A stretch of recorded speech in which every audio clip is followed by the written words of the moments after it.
স্টকে যা খিস্তি ছিল না সবই অন্যের পেছনে খরচা করে ফেলেছি। নিজের জন্য সালা একটা দুটো রাখা উচিত ছিল। আমার স্টকে নতুন দু একটা আছে, ফ্রেশ। ধার নেবেন?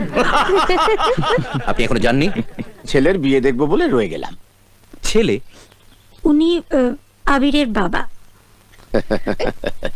এই কেউ আমার পেছনে টেনে একটা লাথি মার। আচ্ছা আমি কি? দাদা আমি এসে গেছি। এই সরে যাও সরে যাও সরে যাও সরে যাও। দাদা ওই যে কানা পদ দেখি আনছি। না দাদা আমি কানা নই। এই যে এই আর সেই থেকে তুই অন্ধ সেজে থাকতিস আর আবিরকে খবরগুলো দিতিস। হ্যাঁ মানে পূজাকে যে আমি ওর দাদুর বাড়ি রেখেছিলাম সেই খবরটা তুই আবিরকে দিয়েছিলি। হ্যাঁ তাহলে তো বারোয়ানা পূর্ণ করেই ফেলেছ। আর চারানা বাকি থাকে কেন? যাও তত্ত্ব নিয়ে ভেতরে যাও। চলুন যা। এবার কি বিয়েটা শুরু করা যেতে পারে? বাঁশ যখন চাটাছোলা তখন আর ঠেকাচ্ছে কে? চলুন।